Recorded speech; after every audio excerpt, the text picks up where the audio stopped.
And we start the hour in Morocco, where it is the final crucial day at the UN's Climate Change Summit, COP22. Around 200 nations present at this year's conference have reaffirmed their commitment to the Paris Agreement. Wealthy countries have also pledged to mobilize $100 billion in funding from both public and private sources. This is to be achieved by 2020 and is intended to help developing countries implement the Paris Agreement. The accord aims to limit the rise in average global temperatures to below 2 degrees Celsius. This reinforces efforts to cut greenhouse gas emissions blamed for raising temperatures, which have caused heat waves and higher sea levels. Although the proclamation is a statement of intent and not legally binding, it has been welcomed by delegates. De la proclamation d'action de Marrakech. It is the proclamation for climate and for sustainable development. The proclamation has been supported by all participants of the conference. This momentum is irreversible. It is being driven not only by governments, but by science, business, and global action of all types at all levels. Our task now is to rapidly build on that momentum together, moving forward purposefully to reduce greenhouse gas emissions and to foster adaptation efforts.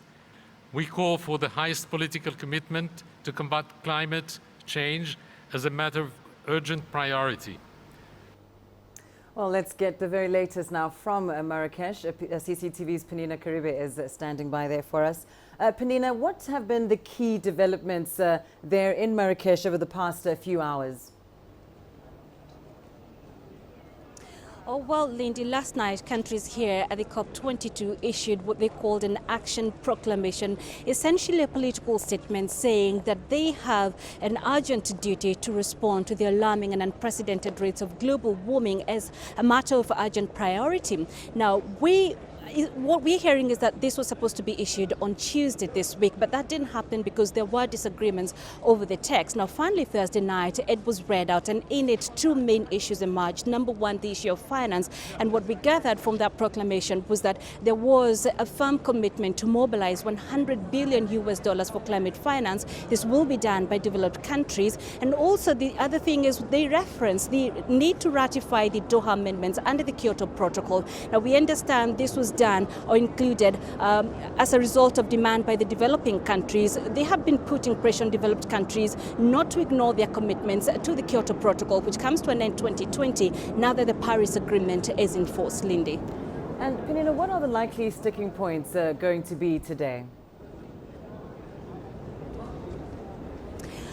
Oh, well, Lindy, today what we understand is that they're now coming up with what they're calling a guidebook, essentially just coming up with guidelines that will help in the implementation process. And this is where now we're finding the sticking points, three major sticking points. Number one, the issue of finance. Like I mentioned there is, of course, a firm promise to mobilize funds, $100 billion of what they're calling the climate fund. But what experts here have been saying is that $100 billion is not enough, that they need, in fact, trillions of dollars. And so the main issue is where they're going to get this financing from. Number two, of course, is the issue of emissions and how to measure those emissions. And number three, Lindy, of course, the issue of penalties. Now, the developing countries have been saying, especially the African countries, that they have borne the greatest effects of climate change, and yet they emit the very least of the CO2. What the Kenyan president said in his opening remarks when he landed here on Tuesday was that he outlined, of course, the effects of climate change